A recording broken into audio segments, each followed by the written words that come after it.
Today's talk is titled Strength and Serenity in Constant Change, to be delivered by Reverend Kerry Kiyohara. Kerry Kiyohara is a resident minister of the Makawao Buddhist Temple on Maui. Kerry was ordained in 2016 and graduated from seminary in Kyoto in 2018, receiving certification as a teacher in the Jodo Shinshu Horanshi tradition. Kerry previously worked as a corporate executive consultant and writer in Los Angeles, Tokyo, Beijing, Shanghai, and Honolulu. Kerry graduated with a BA and MBA degrees from the University of Southern California. Kerry speaks American English natively, fluent professional Japanese, basic Spanish, survival Chinese, but struggles daily with a Hawaiian Creole English, also known as Daikain Pidgin. Yeah? Kerry is married to Mimi, and they are delighted to be grandparents of a 12-year-old granddaughter and a 4-year-old grandson. Reverend Kerry. Well, good morning, and thank you, Randy. I must say that your Daikain Pidgin is getting better, yeah? It took me about 6 years to even get close, so don't worry about it too much. But thank you again for inviting me to speak to you this morning. I'm absolutely delighted to meet all of you virtually. And yes, I'd like to talk about how in times of constant change, and it's always constant change, where do we find strength and serenity? Because I think no matter which way you may have voted, we can all agree that change is here. Now, some people are going to welcome the change and they look forward to its consequences. Other people resist change and fear its consequences.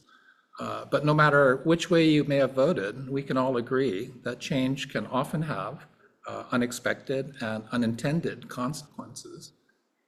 Buddhism offers a path forward, whichever way you may have voted and regardless of how you may feel about the outcome. In the Amida Sutra, which is one of the 3 Pure Land Sutras, which are the foundation of the Jodo Shinshu Honganji tradition, there's a story about a beautiful 2-headed bird named the Gumyo-cho, a Gumyo bird, which lives in the Pure Land, the Pure Realm created by Amida Buddha. Gumyo means shared life, and the Gumyo bird is said to have a beautiful voice that sings the Dharma, sings the truth, leading those who listens to its songs to enlightenment. So here's the original version of the story. According to the legend, the bird's 2 heads had vastly different personalities and desires. When one head was sleepy, the other head wanted to play. When one head was hungry, the other one wanted to rest. Eventually, the 2 heads began to resent and hate each other. One day, while one of the heads was sleeping, the other head feasted on delicious fruits and flowers until he was stuffed.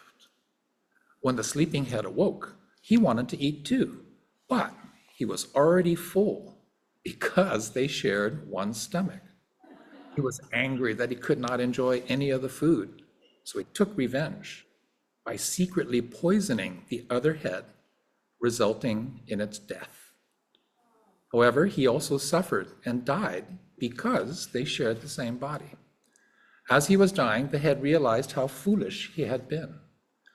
While he resented his other head, he failed to recognize that his own life depended on it. Just the same, by harming his other head, he was also harming himself. In the Pure Land, the Gumyo bird sings the following: "The way which destroys others also destroys the self. The way which keeps others alive also keeps oneself alive." The wisdom of the Buddha. The parable of the Gumyocho, the 2-headed bird, reminds us of the oneness of all life, the oneness of all living beings, the interdependence and interconnectedness of all life.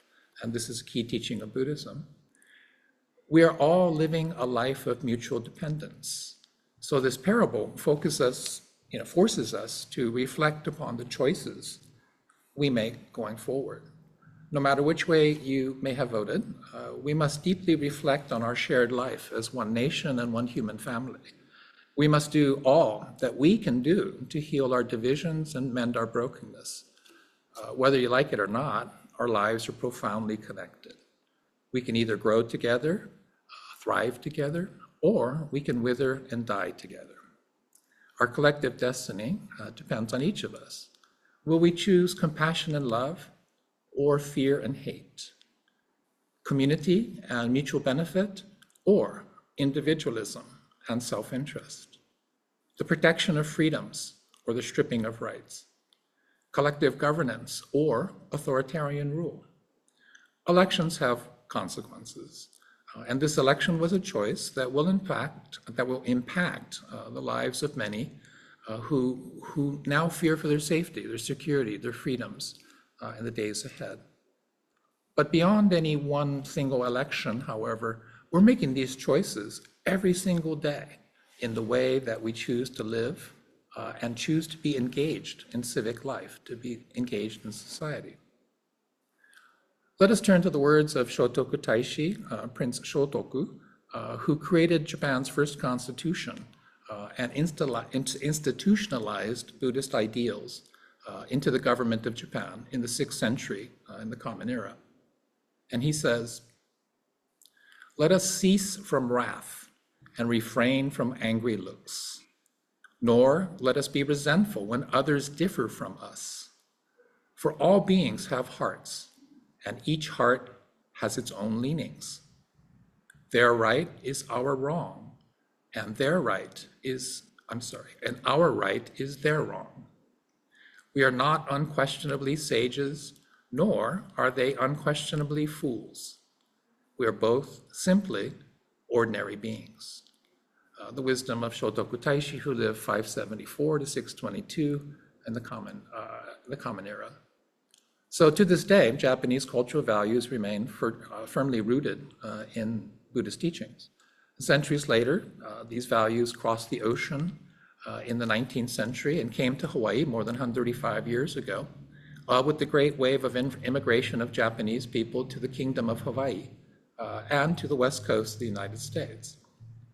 Shinran Shonin, the founder of the Jodo Shinshu Honganji tradition, revered Shotoku Taishi as a bodhisattva who introduced Buddhism to Japan and ensured the Dharma teachings guide Japan as a people, a society, and as a nation. In a formal Honganji altar setting, Prince Shotoku has an altar next to Shinran Shonin. So if you look behind me, this is the altar to Amida. There is an altar that's dedicated to Shinran. And in a full setting, in a bigger temple, we'd have one more altar on the side, which is Prince Shotoku. So that's the degree to which the founder of our tradition revered Prince Shotoku. So, regardless of which way you voted or which way the election went for you, why do we feel anxious and uneasy? Our human mind and ego instinctively resist change, desperately clinging to things that are constantly changing. And this is what the Buddha taught as the cause of dukkha, stress, disappointment, dissatisfaction in our lives. Dukkha is often translated as suffering, and indeed, suffering is one of the nuances. But think of it as life is filled with stress, and things don't always work out the way we want. And even if we get what we thought we wanted, we still want more. We're not satisfied with what we have. This is the human condition. And when we become attached to things that arise from causes and conditions, we want them to stay the same. We don't want them to change. So I arise from causes and conditions. I have a mother and father. Right? They had mothers and fathers. That's 4. Go back 10 generations, it's 1,024 people. Go back 20 generations, it's 1 million people. 1 million people had to come together to come to me. So I arise from causes and conditions. That's, since that is true, right, the truth of impermanence applies to me. The Buddha taught that since I was born human, my body, my mind is going to age and decay, and eventually will reach the end of life. But my ego, right, my ego, rejects that reality. No, and insists upon viewing the world as reality my ego wants. I want reality to be the way I want it to be. It's about me. Having grandchildren, you can see this. It's about me. It's about me. But you think about that, right? If you're a baby, if you're hungry, you cry and somebody feeds you. If you need a diaper change, you cry and somebody changes your diaper. If you're lonely, you cry and somebody picks you up. It is about me. This is the human condition. As you get older, you start saying, well, I'm not that old. And in a secret part of our mind, we're saying, I won't die. Technology will advance to the point where I'll never die. We can only hope so. Right? But as adults, we know that this is not how the world really works. And yet we cling to things that are constantly changing. If you cling to form, you cling to the face that you had 20 years ago. Gee, what happened to all my hair? It's all turning gray and it's got thinner than before, etc. So the Buddha taught that all things that arise from causes and conditions, especially ourselves, having been born human, we're not permanent. We are constantly changing and eventually reach an endpoint. So the truth of impermanence is reality as it is. And change forces the existential questions, why am I here? What's the purpose of my life? Right? Because we realize the truth of impermanence applies to me. Uh-oh, right? So why am I here? What's the purpose of this life? Now the Buddha taught that stress, dukkha, arises because of our egocentric cravings and desires. We want what our ego wants. Attachment to things that are constantly changing, and the delusion that the truth of impermanence doesn't apply to me, but in our heart of hearts, we know the truth. So in the midst of constant change, in this human realm of confusion and delusion, how do we find the strength and serenity to keep moving forward? In the Jodoshinshu Honganji teachings, we aspire to the Bodhisattva ideal of Mahayana Buddhism as a path forward in this unrepeatable life. To understand Mahayana, we must first understand Theravada Buddhism. So Theravada is the original path taught by Gautama Buddha, which requires shaving your head, becoming a monk, giving up everything, and focusing solely on one's enlightenment, one's awakening, becoming Buddha, to benefit oneself. So this is the Buddhism that a lot of people think of, monks in saffron-colored robes, shaved heads, living monastic precepts, chanting, prostrating themselves, meditating constantly, and eating only what people give to them. So no material possessions. There are three things that a monk is allowed to have. One are a set of robes, a razor blade to keep your head shaved, and then a begging bowl, which is in the shape of the gongs that we use in the temple. So these are the only three possessions you're supposed to have. Now, obviously, not everyone is in a position to become a monk, unless you're like Prince Siddhartha, who decided to abandon his wife and son in the middle of the night, turn his back on the kingdom, and awaken and pursue awakening, or die trying. Obviously, again, not everyone is in a position to do that. So Mahayana Buddhism, Mahayana emerges as another stream, a major stream of Buddhism, about the 1st century in the Common Era, first as a non-monastic path of Buddhism for householders. So if you're married, if you got children, you can't become a monk. At the time, if you're a woman, it'd be difficult to become a monk.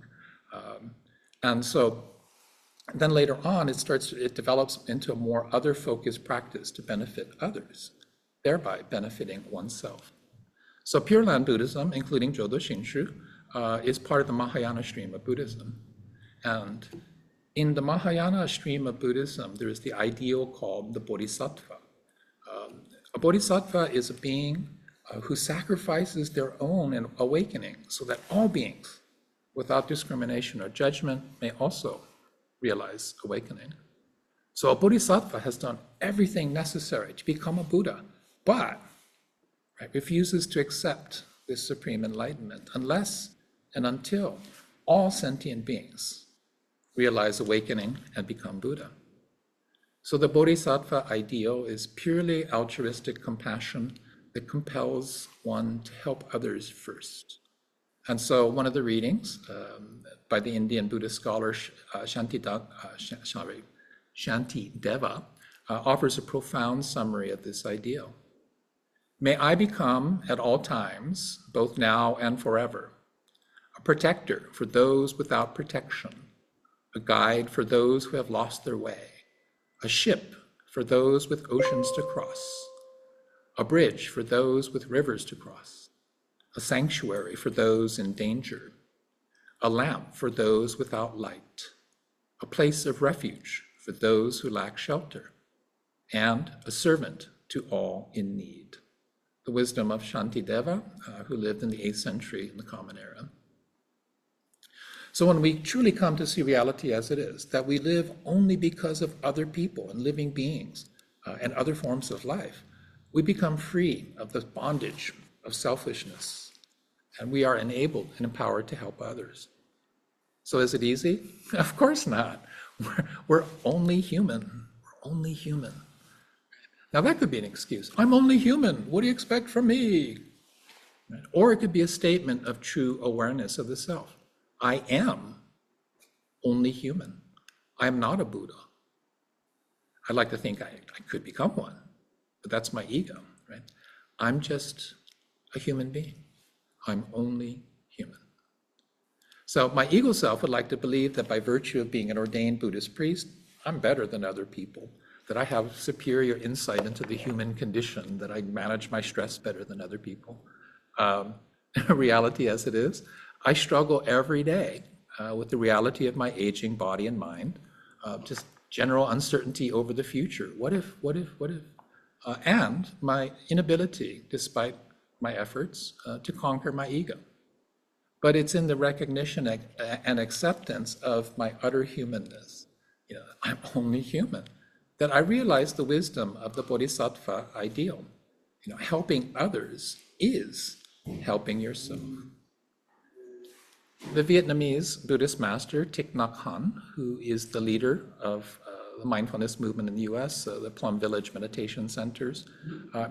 So Thich Nhat Hanh teaches the purpose of this unrepeatable life is we are here to awaken from our illusion of separateness. We are here to awaken from the illusion of our separateness. The words of Thich Nhat Hanh. So our human ego insists that it's about me, it's about me, it's about me. And we can only see the world from a self-centered perspective. Excuse me. So this self-centered perspective means that we can only see the world as me and not me. Very transactional view of the world. What's in it for me? Religion can be like this. Right? So if I say, Namami Dabutsu, does Amida Buddha give me something? What's in it for me? Right? It's about me. Life is about me. This reality is about me. And this, of course, leads to thinking like, well, it's us against them. So everybody like me versus everybody not like me. Us versus them. Us versus them. And once we do that, we get to the other, in quotes, the other. It's not my fault. It's because of those other guys. Right? I would be happy with my life if it wasn't for all those other people. Oh, they're so bad, they're so evil. Demonization of the other is a classic political gambit for people in control to stay in control. It's the fact that you're suffering, it's not your fault, it's that other person. So we tend to demonize the other, which tends to be people who are disadvantaged, disenfranchised. So this reality as my ego wants, it creates suffering for ourselves because in fact we have a heart of compassion. It's just our ego tends to push it down into a corner someplace. But it also creates suffering for others because it's not in accordance with reality as it is. So when we awaken from our illusion of separateness, so this idea of us against them, me against the other guys, the other, it's an illusion. So we begin to see the oneness of all life, and we can live free of being self-centered. Right? We can become other-centered and truly live the Bodhisattva ideal.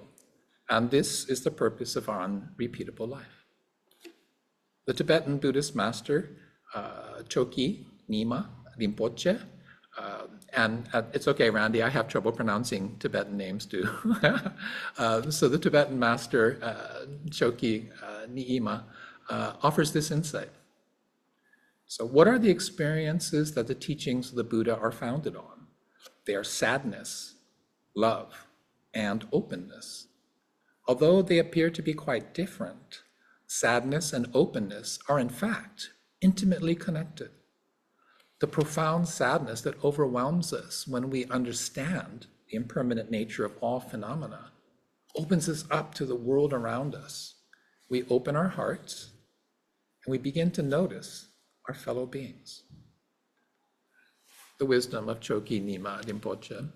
So truly understanding the truth of impermanence, making that truth one's own, we open our hearts and begin to notice our fellow beings. So this sadness over the truth of impermanence leads to openness, opening our heart, which leads to love. We begin to notice there are fellow beings. When we begin to see life as one, we are empowered and enabled to live the Bodhisattva ideal, right? Sacrificing our own interests, our own convenience, our advantages to help others first. In very modern terms, the writer and activist Terry Tempest Williams says this about the human heart and democracy. The human heart is the first home of democracy. It is where we embrace our questions. Can we be equitable? Can we be generous? Can we listen with our whole beings and not just our minds? Offer our attention rather than our opinions. And do we have enough resolve in our hearts to act courageously, relentlessly, without giving up ever, trusting our fellow citizens to join with us in our determined pursuit of a living democracy? The words of Terry Tempest Williams, who was born in 1955. So democracy indeed is a living thing, having arisen from causes and conditions. It too is constantly changing. A living democracy can only be sustained by the human heart, by compassion, by kindness, by generosity, all the perfections of the Bodhisattva. So our human need to see the world from an egocentric, self-centered, it's about me, it's us versus them, right? This perspective creates disharmony within ourselves and provokes conflict with others. So awakening to the interconnectedness and the mutual dependence of all people and all life, we can move forward together on the Bodhisattva path. In a speech in Montgomery, Alabama in 1957, the Reverend Dr. Martin Luther King says this: "Life's most persistent and urgent question is, what are you doing for others? What are you doing for others?" As Buddhists on the Bodhisattva path, we aspire to break free of the bondage of selfishness and to live this unrepeatable life in the service of others. Reverend Dr. Martin Luther King Jr. expressed the fundamental truth of the interconnectedness of all people in the letter from Birmingham jail in 1963. "Injustice anywhere is a threat to justice everywhere. We are caught in an inescapable network of mutuality, tied in a single garment of destiny. Whatever affects one directly affects all indirectly." Today, more than 60 years later, the truth of Martin Luther King Jr.'s words continues to resonate in our hearts and inspire our thoughts and words and actions. The common thread of all of this is the simple yet profound insight that all life is one, interconnected, mutually dependent. So how can we hurt the other without hurting ourselves? The Metta, the Loving Kindness Sutra, which we recited together this morning, forces us to realize that we must nurture the heart of loving kindness toward all beings, including strangers, including our enemies, so that all beings may live this unrepeatable life to the fullest. May all beings be happy and well. May no harm or difficulties come to them. May they live in peace and harmony. Namo Amida Butsu. Mahalo. Thank you for listening this morning, and may your day be filled with aloha. Thank you.